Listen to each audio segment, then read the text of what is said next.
हाँ ठीक है, यहाँ से आगे चलते हैं।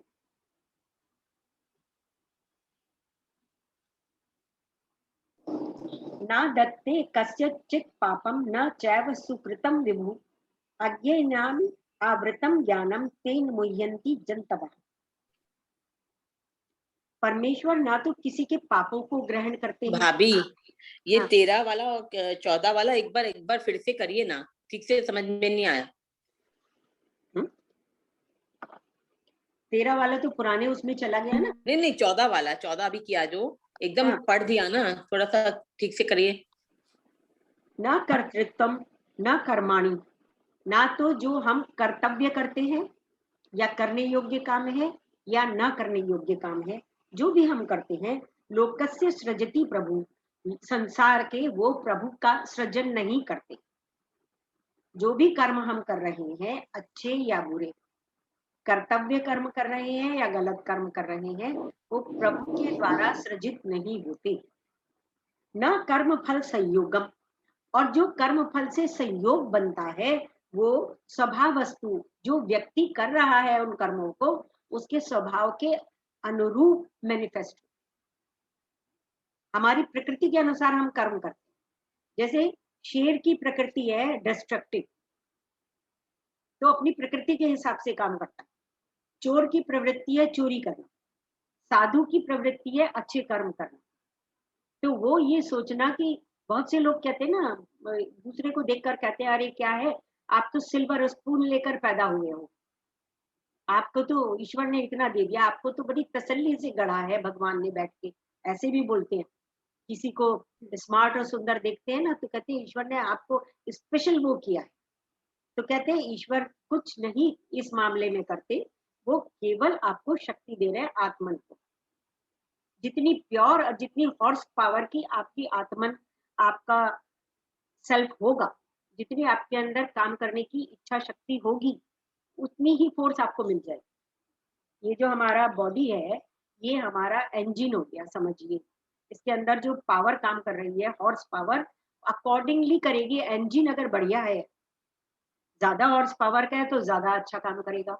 और इंजन अगर, या जो भी ये हमारा कार है, जो भी हमारी ये गाड़ी है, यान है, अगर ये कम पावर की होगी या पुरानी होगी, पुराना मॉडल होगी, तो वो कम पावरफुल काम। तो ईश्वर क्या है, वो जो आत्मन है वो साक्षी होती है, उसको शक्ति देने का काम कर रहा है, पेट्रोल के जैसे आत्मन। जो भी हो रहा है हमारी प्रकृति के अनुसार होता है।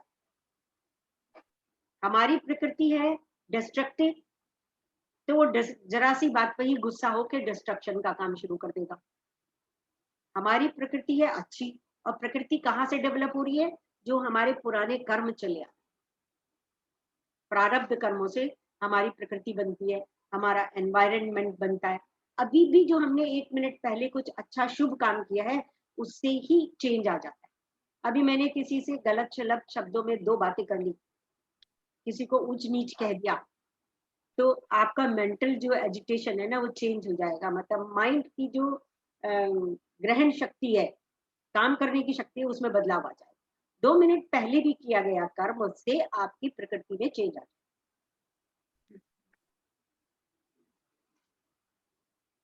अब आते हैं 15वें श्लोक पर। ना दत्ते कस्यचित् पापम न चैव सुकृतम विभु अज्ञानेन आवृतम ज्ञानम तेन मुह्यन्ति जन्तवः। परमेश्वर ना तो किसी के पापों को ग्रहण करते हैं। ऐसे कहते हैं ना क्रिश्चियंस में कि जाके कन्फेशन कर लो, चर्च में जाके कन्फेशन कर लो तो आपके सारे कर्म जो है माफ हो जाए। तो हमारे यहाँ क्या है, परमेश्वर ना तो किसी के पापों को ग्रहण करता है, ना पुण्यों को ग्रहण करते हैं, किंतु सारे देवधारी जीव उस अज्ञान के कारण मोहग्रस्त हैं। हम सभी इस बात से मोहग्रस्त हैं कि ईश्वर ने ये हमें दे दिया, ईश्वर ने दे दिया अच्छा, और कोई पनिशमेंट जैसा कार्य हो गया, परेशानी आ गई, तो ईश्वर ने हमें पनिश किया अगर कुछ गलत हुआ हमारे साथ। जो उनके वास्तविक ज्ञान को आच्छादित किए रहते हैं। इस तरीके से जो वास्तविक ज्ञान है ईश्वर का, उसको हमने वेल कर, आवृतम कर दिया उसको, ज्ञानेन आवृतम मुह्यन्ति जंतवा। The Lord accepts neither the sin nor even the virtue of anyone. Knowledge is veiled by ignorance. जो ज्ञान है वो ignorance, अज्ञान से ढका हुआ है। Beings are by deluded, और beings are there by deluded, और इस तरह सब प्राणी मोहग्रस्त है। सब समझते हैं कि ईश्वर कर रहा है। जो भी कुछ हमारे साथ घट रहा है, जो भी हम कर रहे हैं, अच्छा कर रहे हैं तो भी ईश्वर कर रहा है, बुरा कर रहे हैं तो भी ईश्वर कर रहा है। ये हमारे अंदर अज्ञान है, ऐसे बोला। अभी बहुत सुंदर पिछली बार एक बात बताई थी ना, वो अभी आ रही है। स्वतः जो होने वाली थी एनलाइटेंड की, अभी आएगी शायद। लॉर्ड प्रभु, ऑल परवेडिंग रियलिटी, सबको पता है कि वो कण कण में व्याप्त है, ऑल परवेडिंग, हर जगह व्याप्त है। उस श्लोक में ब्रह्मन द सुप्रीम रियलिटी सब कर्मों का, एक्टिविटीज का आधार है। ये भी पता है कि ब्रह्मन, आत्मन सब कर्मों का आधार है, चाहे वो एक्टिविटीज सिंफुल हो, पाप युक्त हो, और चाहे वर्चुअस हो, अच्छी शुभ हो, जो हम दूसरों की सेवा कर रहे हैं, किसी की हेल्प कर रहे हैं। सबका आधार कौन है? Lord Brahman. Brahman is like a screen of a movie. जैसे मूवी का स्क्रीन होता है, आप पिक्चर हॉल में जाते हो या टीवी में देखते हो screen, theatre projection falls on the screen. Theatre में उस पर प्रोजेक्शन करते हैं और उस पर मूवी चलनी शुरू हो जाती है स्क्रीन पर। सब मूवी का आधार स्क्रीन है। अगर स्क्रीन ना हो तो कितना ही थिएटर हो और कितनी ही आपकी इलेक्ट्रिसिटी चल रही हो, if screen is not there तो आपको मूवी विजिबल नहीं होगी। द स्क्रीन को कोई फर्क नहीं पड़ता, चाहे वहां पे फ्लड आए मूवी में, जो प्रोजेक्टर से फॉल हो रहा है उसके ऊपर, चाहे फ्लड आए, चाहे पर्दे पे आग लगे, स्क्रीन इज अनटच्ड, अनस्टेन्ड, बल्कि अनअफेक्टेड रहती है। इस प्रकार ब्रह्मन सब एक्टिविटीज का आधार है, परंतु किसी भी प्राणी की प्रवृत्ति व गुणों से अनटेन्ड रहता है, अछूता है। इस ज्ञान के अभाव में कुछ जन ईश्वर को, ब्रह्मन को सब अच्छे बुरे कार्यों के लिए जिम्मेदार ठहराते हैं, और जब कुछ अच्छा घटित होता है तो ईश्वर को धन्यवाद देते हैं, और जब कुछ गलत घटित होता है तो उसे ब्रह्मन के द्वारा दिया हुआ पनिशमेंट समझते हैं। संपूर्ण अच्छे गुण, क्वालिटीज केवल संसार को बिलोंग करते हैं। जो भी हमारे अंदर क्वालिटीज है, शुभ क्वालिटी है या सिंफुल कोई क्वालिटीज है, सारी क्वालिटी संसार को बिलोंग करती है, ईश्वर को नहीं, ब्रह्मन को नहीं। They do not realize that Brahman has absolutely no attributes. All attributes, all qualities belong only to this world. जितनी भी क्वालिटीज है अच्छी बुरी है, ब्रह्मन कुछ नहीं कहता, कुछ इंटरफियर नहीं करता है, साक्षी भाव से देखता रहता है। आप जो करना चाहते हैं आपको शक्ति मिलती है आपकी हॉर्स पावर के हिसाब से। ज्ञानेन तु तद ज्ञानम, ज्ञानेन तु तद ज्ञानम येषां नाशितम आत्मनः तेषाम आदित्यवत ज्ञानम प्रकाशयति तत्परम। किंतु जब कोई उस ज्ञान से प्रबुद्ध होता है जिससे अविद्या का नाश होता है, तो उसके ज्ञान से सब कुछ उसी तरह प्रकट हो जाता है जैसे दिन में सूर्य से सारी वस्तुएं प्रकाशित हो जाती है।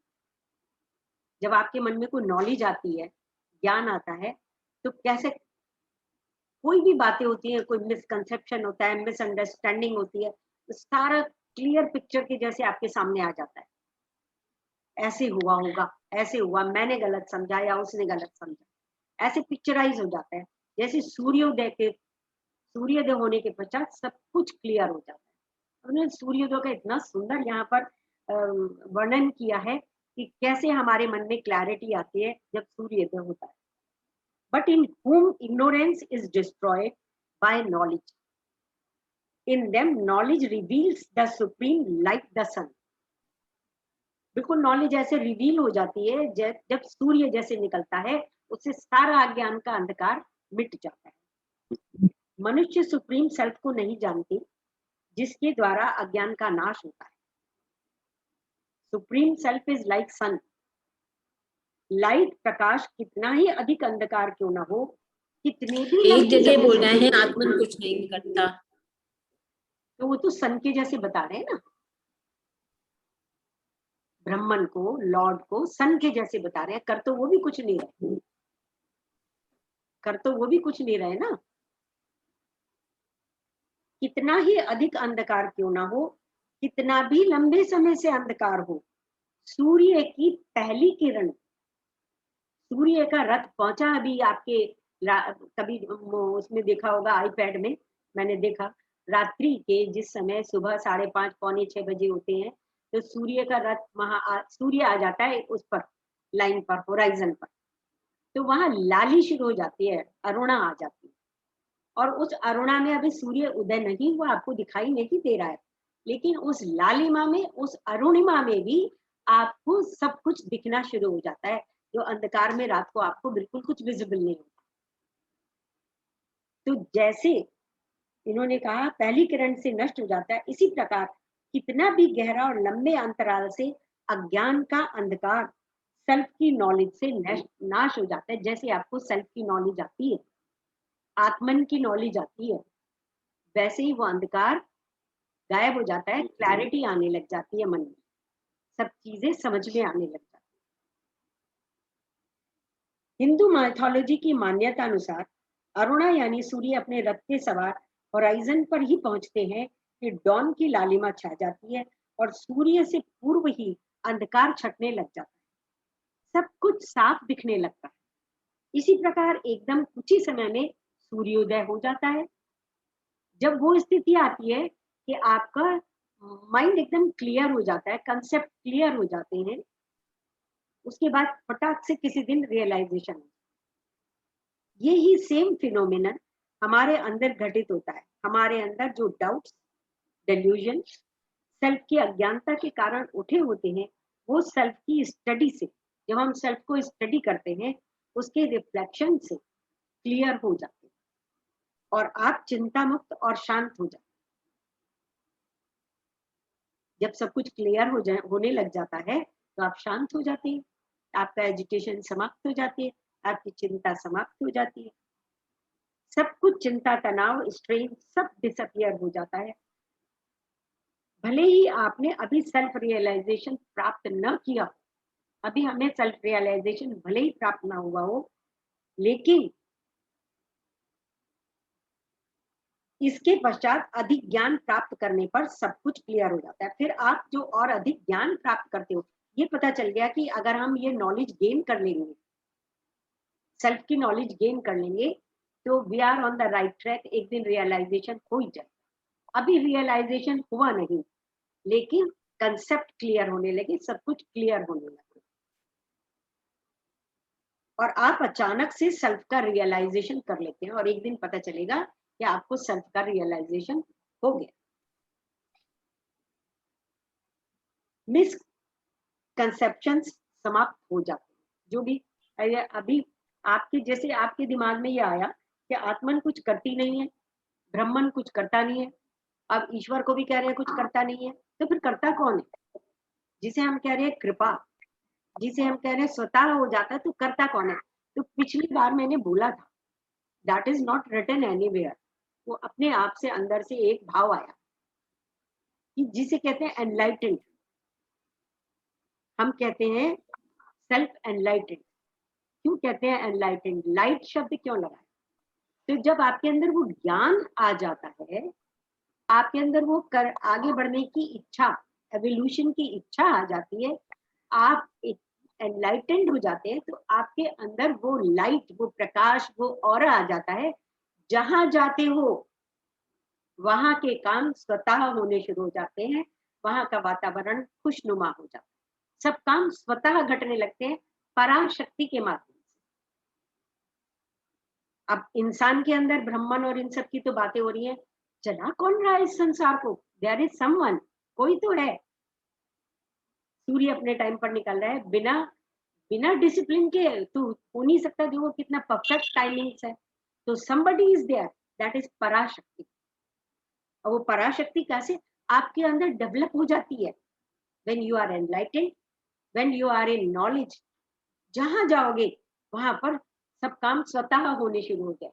अभी आपने सोचा भी नहीं किसी के बारे में कि वो काम हो जाए, वो पराशक्ति करती।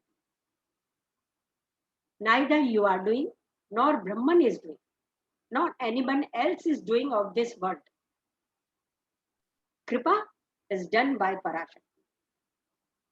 आपके अच्छे कर्मों का ही प्रभाव होता है, आपके अपने ज्ञान का, आपने जो शुभ कार्य किए हैं, सेवा की है, उनके प्रभाव से वो शक्ति आपके अंदर आ जाती है। गुरु जी का ऑरा है 15-20 किलोमीटर तक का, और भी ज्यादा ऑरा गुरु जी का। मेरे पास पिक्चर है, फोटो है, कोई आया था बाहर से, उसने ऑरा नापा। तो क्या है, एक व्यक्ति का ऑरा, जहां उनका, जैसे कहते हैं ना, मेडिटेशन अगर एक व्यक्ति करता है तो 100 लोगों को अराउंड फायदा होता है। गुरुजी का है अखंड मंडलाकार। नहीं, वो गुरुजी का ऑरे के बारे में बात नहीं है, अखंड मंडलाकारम। अखंड मंडलाकारम व्याप्तम येन चराचरम, पर वो तो पूरे जगत में व्याप्त है ना। वो हम मानते हैं, लेकिन ऐसा नहीं है। किन्हीं का भी पूरे जगत में एक्सेप्ट ईश्वर के किसी का व्याप्त नहीं है ना। अभी तो वो ह्यूमन बॉडी में है, अभी हम इस बारे में ज्यादा नहीं कह सकते, ना हम ज्यादा अपोज कर सकते, ना हम अभी कह सकते। लेकिन जो उनका ऑरा है, जो नाप के बताया था, जो बाहर से लोग आए थे नासा से, तो गुरुजी के पास से चलते चले गए दूर, और जहां तक उनका ऑरा था वहां तक वेव्स आए। वो तो 2006 में नापा था। यस यस, वो तभी का है।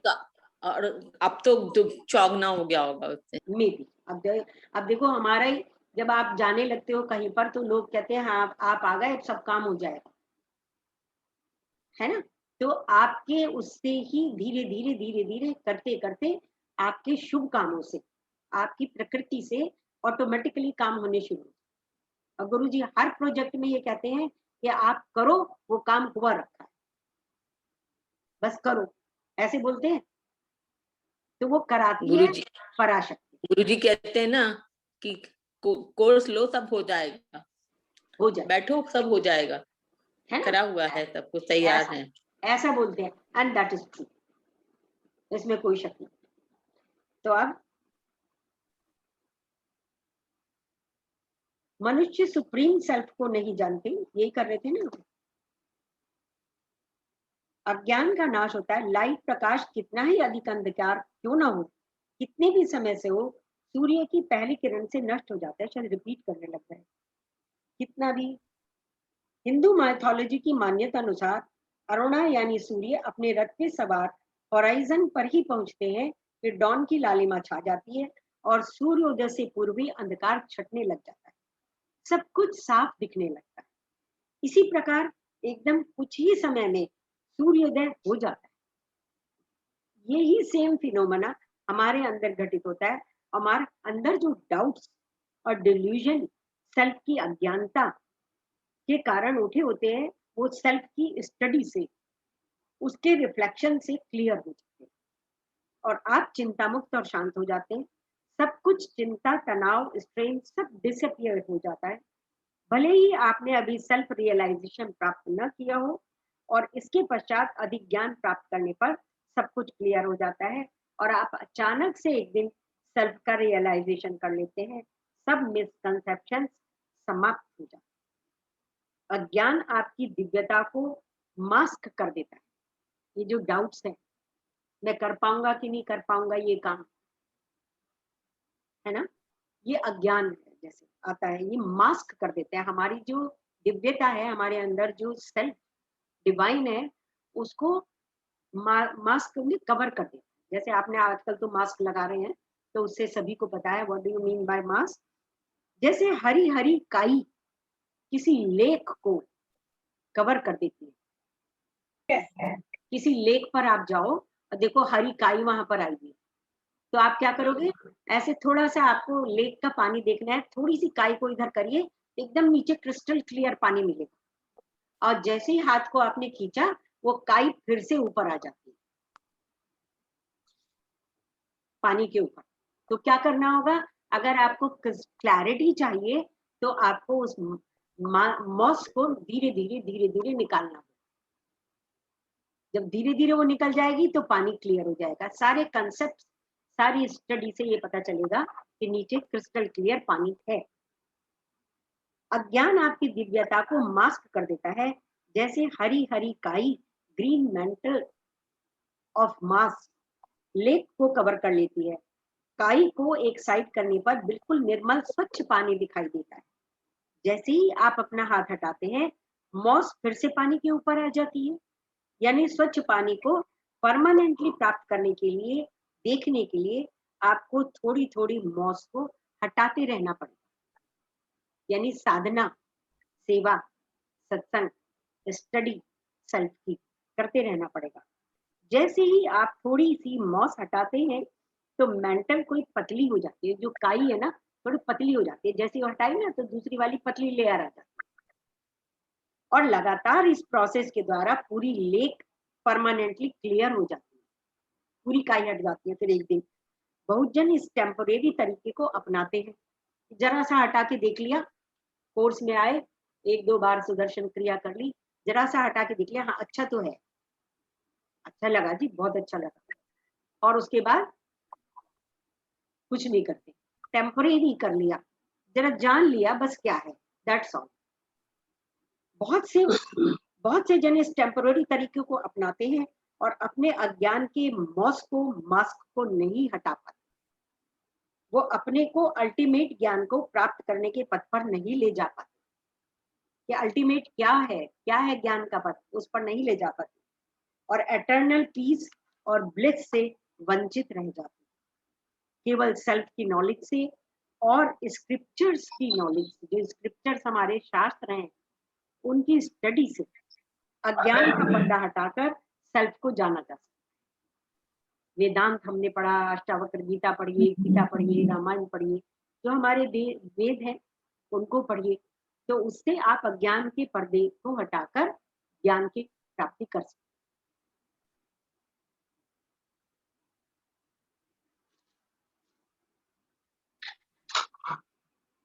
तद बुद्धया तदात्मना तन्निष्ठः तत्परायणः गच्छन्ति अपुनरावृत्तिम ज्ञान निर्धूत कल्मषः। अर्थात जब मनुष्य की बुद्धि, मन, श्रद्धा और शरण सब कुछ भगवान में स्थिर हो जाते हैं, तभी वह पूर्ण ज्ञान द्वारा समस्त कल्मश से शुद्ध होता है और मुक्ति के पथ पर अग्रसर होता है। With mind and intellect established in that, with that as the supreme goal, they whose sins have been dispelled by knowledge reach a state of no return. State of no return means कि फिर से वो जन्म नहीं लेते, फिर से वापस इस मृत्यु लोक में नहीं आते, जिन्होंने अपने सारे सिंस को डिस्पेल कर दिया हो अपनी नॉलेज से। इस श्लोक में मनुष्य की पूर्णता की स्थिति का वर्णन है, जिसने सुप्रीम सेल्फ की रियलाइजेशन के द्वारा अपने समस्त अज्ञान को, इग्नोरेंस का नाश कर लिया। यह श्लोक सेल्फ रियलाइज्ड व्यक्ति के एनलाइटेंड की जस्ट पूर्व स्थिति, जैसे कि अभी होने वाला है, रियलाइजेशन होने वाला है, उसकी जस्ट पूर्व स्थिति, होने से पूर्व की स्थिति को डिपिक्ट कर रहा है, पूर्व स्थिति को इंगित कर रहा है। नेक्स्ट दो श्लोकों में उसके वर्तमान और भविष्य का वर्णन है। जिस व्यक्ति का मन बुद्धि पूर्ण रूप से सुप्रीम सेल्फ में लगा हो, एब्जॉर्ब हो और उस स्थिति में स्थित हो गया हो, या उसे कोई वहां से हिला नहीं सकता, सब डाउट्स सेल्फ की नॉलेज से, ज्ञान से नष्ट हो गए हो, इस प्रकार का व्यक्ति फिर कभी भी पाप युक्त कार्य नहीं करता। पाप अपूर्ण वासनाओं के द्वारा क्रोध के कारण होते हैं। जो भी हमसे पाप होते हैं वो किस वजह से होते हैं? अपूर्ण वासनाओं की वजह से, क्रोध के कारण। जब वासनाएं पूर्ण नहीं होती तो आदमी को फिर क्रोध आता है, ग्रम्बलिंग होती है, द्वेष होता है, द्वंद्व करता है। तो जितने भी पाप होते हैं वो किस लिए माने गए हैं? अपूर्ण वासनाओं की वजह से। कई जन्मों की वासनाओं से व्यक्ति का वर्तमान जीवन प्रभावित होता है और भविष्य में अगला जन्म भी इन्हीं अपूर्ण वासनाओं से निर्धारित होता है। वासना के कारण इच्छा मैनिफेस्ट होती है और इच्छा पूर्ति के साथ वासना एग्जॉस्ट हो जाती है और मीन्स नो बर्थ अगेन।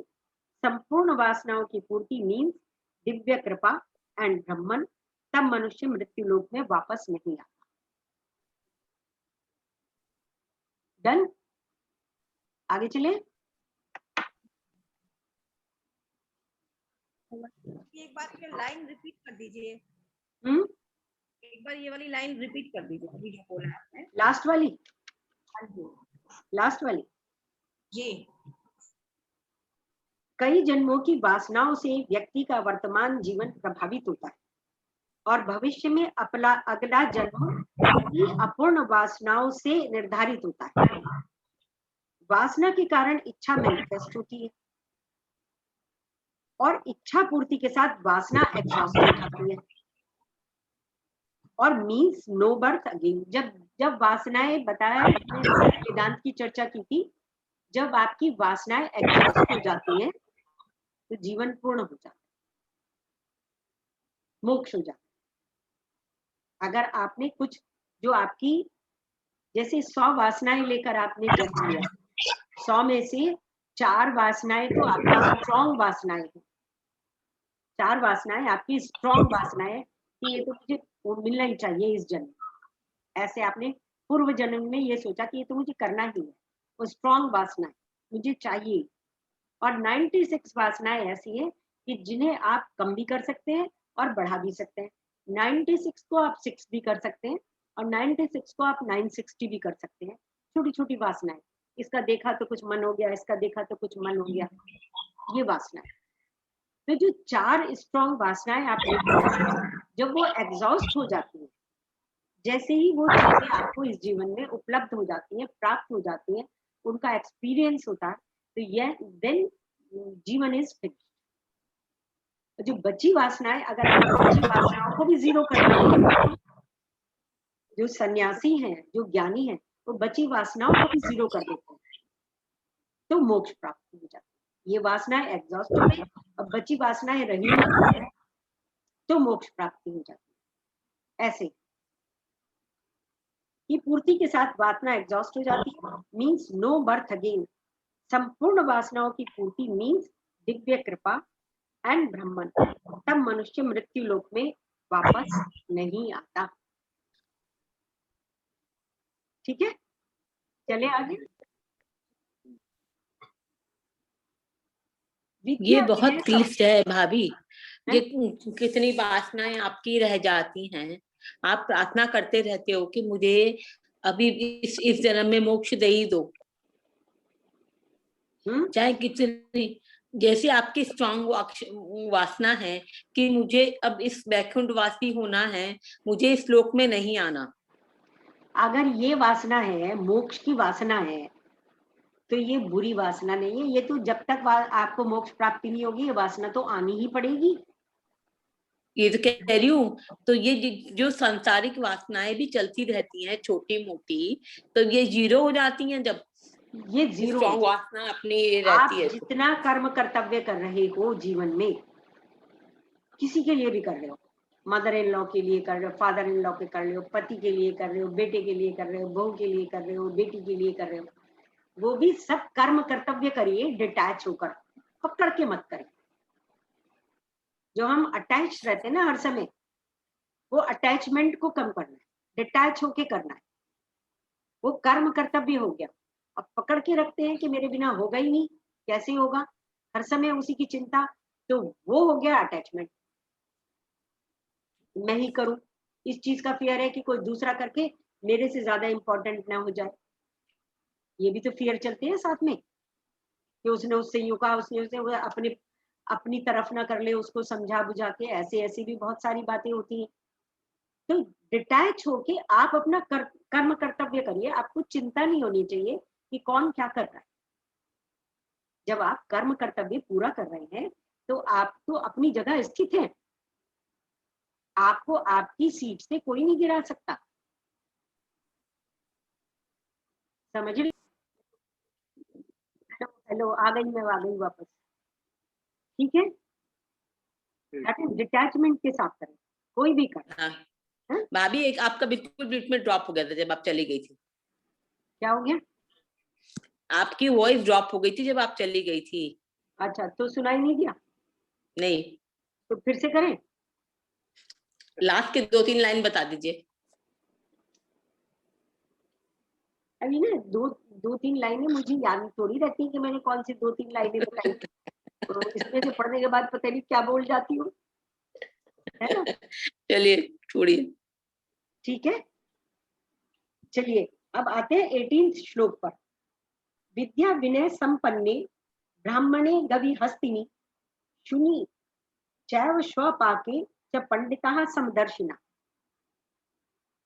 विनम्र साधु पुरुष अपने वास्तविक ज्ञान के कारण एक विद्वान तथा विनीत ब्राह्मण गाय, हाथी, कुत्ता तथा चांडाल को समान दृष्टि से देखते हैं।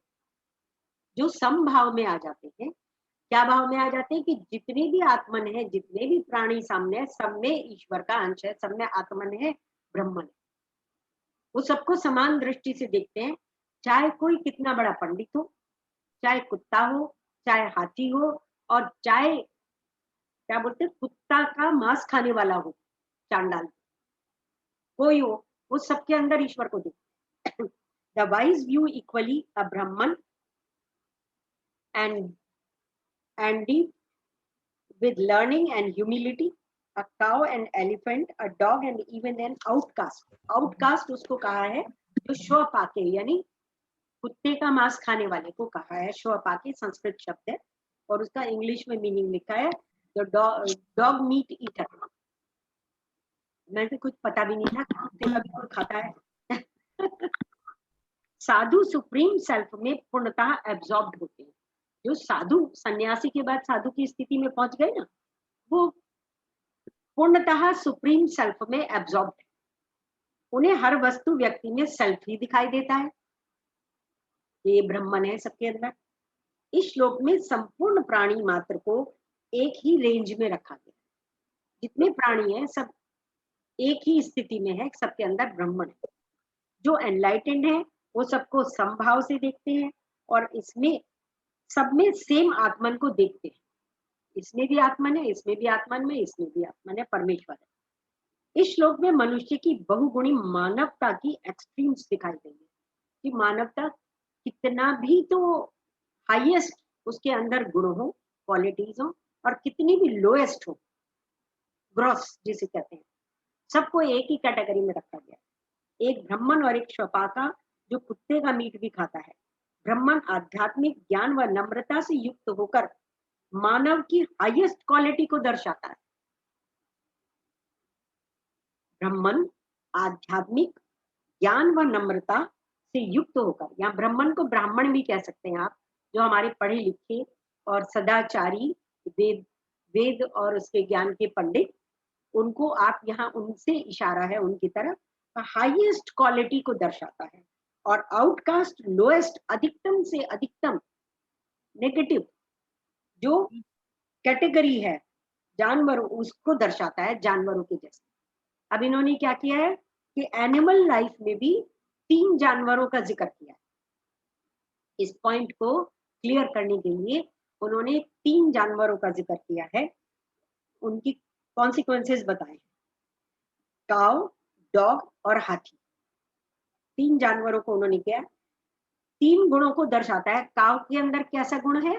सत्व। काव के अंदर, गाय के अंदर सत्वा गुण, और डॉग के अंदर राजसिक गुण, और हाथी के अंदर तामसिक गुण। इस प्रकार ये तीनों प्रकार से सूक्ष्म स्तर पर complete animal and human being की रेंज को इंगित करता है। ऐसे हमारे अंदर भी तीनों गुण होते हैं, रजस, तमस और सत्व। साधु सबको समदृष्टि से देखते हैं।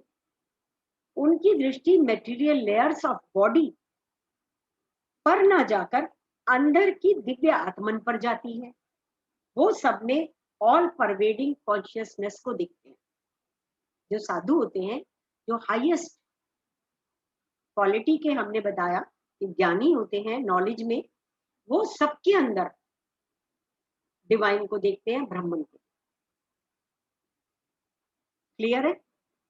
आगे चले, लास्ट कर लेते हैं आज का। इहैव चार्जितः सर्गो येषां साम्ये स्थितं मनः निर्दोषम ही समम ब्रह्म तस्माद् ब्रह्मणि ते स्थिता। जिनके मन एकत्व तथा समता में स्थित है, उन्होंने जन्म और मृत्यु के बंधनों को पहले ही जीत लिया है। सेल्फ रियलाइजेशन हो या ना हो, उससे पहले ही जिसका मन समता में स्थित हो गया, उसने इसको जन्म मृत्यु को बंधनों को पहले ही जीत लिया है। वे ब्रह्म के समान निर्दोष है और सदा ब्रह्म में ही रहते। Even here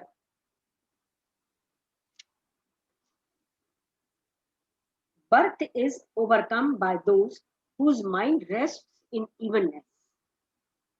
Brahman is indeed spotless and equal, therefore they are established in Brahman. तात्पर्य यह है, एक एनलाइटेंड व्यक्ति ब्राह्मण अपनी सभी डिजायर से टोटली मुक्त होता है, जिसे हम कह रहे हैं ब्राह्मण की स्थिति, ज्ञानी की स्थिति।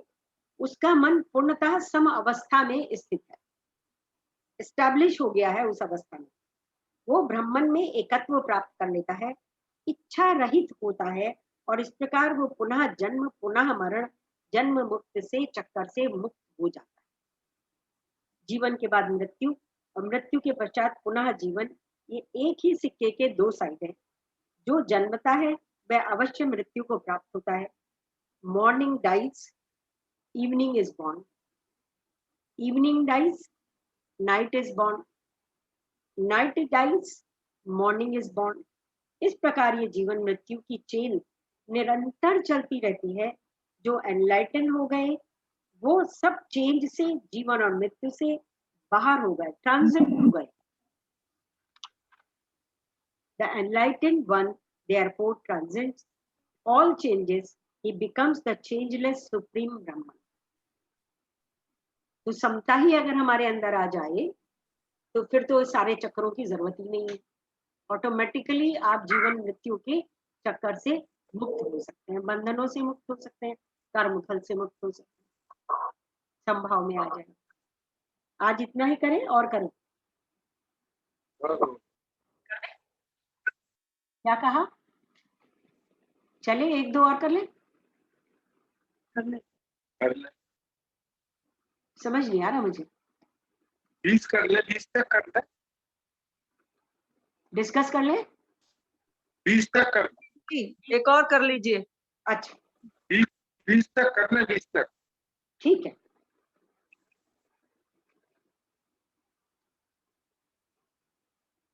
न प्रयेष प्रियम प्राप्य नो द्विजेत प्राप्य चाप्रियम स्थिर बुद्धिर सम्मूढ़ो ब्रह्मविद ब्रह्मणि स्थितः। ऐसा मुक्त पुरुष भौतिक इंद्रिय सुख की ओर आकृष्ट नहीं होता। भौतिक इंद्रिय सुख, एवरीबॉडी नोज, वर्ल्डली जो आकर्षण है, अपितु सदैव समाधि में रहकर अपने अंदर में आनंद का अनुभव करता है। इस प्रकार स्वरूप सिद्ध व्यक्ति परब्रह्म में एकाग्रचित्त होने के कारण असीम सुख भोगता है। तो हमने पिछली बार बात करी थी कि सांसारिक जितने भी डिवाइस हैं, जितने भी इक्विपमेंट्स है, एसी है, कूलर है, और कार है, मकान है, गद्दे हैं, बढ़िया भोजन है, इन सब में जो परम सुख की आप कल्पना करते हैं वो नहीं है। सब कुछ होते हुए भी आदमी बेचैन रहता है और परेशान रहता है, दुखी रहता है। कहाँ है परम सुख? आपके अंदर। With study intellect established in Brahman, the undeluded knower of Brahman neither rejoices on obtaining what is pleasant nor grieves on obtaining what is unpleasant. उसके ऊपर कष्ट आ जाते हैं तो ग्रीव नहीं करता, रोता नहीं है, दुखी नहीं होता। उसको कोई प्लेजेंट चीजें मिल जाती है तो वो बहुत उछलता और खुश होता नहीं है। लास्ट की 20 से 29 श्लोकों में बताया गया है कि कैसे संन्यास की प्रैक्टिस से, ध्यान मेडिटेशन के द्वारा स्वरूप सिद्धि, सेल्फ रियलाइजेशन होता है। इन श्लोकों में एनलाइटेंड की सम अवस्था, न्यूट्रलिटी, वातावरण और घटनाक्रम के प्रभाव से युक्त दर्शाई गई है। कैसे न्यूट्रल हो जाता है ये व्यक्ति। एक आत्मन सिद्ध व्यक्ति ब्रह्मन में स्थित इनफाइनाइट ब्लिस को, अनंत कृपा को एंजॉय करता है, हर क्षण आनंद की स्थिति में रहता है। वो पूर्ण और सेल्फ सफिशिएंट होता है, यानी किसी पर भी, किसी भी वस्तु के लिए डिपेंड नहीं होता। वो प्लेजेंट और अनप्लेजेंट से प्रभावित नहीं होता। उसे गर्मी सर्दी, लव हेट्रेड, ऑनर डिसऑनर कुछ भी प्रभावित या डिस्टर्ब नहीं करता। एक सेल्फ रियलाइज व्यक्ति इस संसार में ऐसे संबंध रखता है जैसे एक जागृत व्यक्ति स्वप्न से संबंध रखता है। स्वप्न में आपने देख लिया कि वो राजा बन गए, आप स्वप्न में आपने देख लिया कि आपको राज्याभिषेक हो गया, तो क्या वाकई हो गया? तो आप उसको स्वप्न को स्वप्न ही समझकर उसका ऐसे ही कंसर्न रहते हो कि ये स्वप्न है। तो जो एनलाइटेंड व्यक्ति है इस संसार की सब वस्तुओं से, सब संबंधों से स्वप्न के जैसे कंसर्न रखता है। एक जागृत व्यक्ति जैसे स्वप्न को महत्व नहीं देता और उसके डिसकनेक्टेड होता है, ना वो खुशी को रिजॉइस करता है, ना वो दुख से द्रवित होता है। This is the stage. अब हमारे जितने श्लोक बचे हैं, मेरा ख्याल 9 श्लोक बचे हैं। कितने बचे हैं? यस, 29 श्लोक हैं इस चैप्टर में। अब हमारे बच गए 9 श्लोक। एक और कर ले तो अगली बार पूरा हो जाएगा चैप्टर 9। चलिए, मैंने तो इस बार बहुत सारे तैयार कर लिए। चलिए तो डिस्कस करते हैं।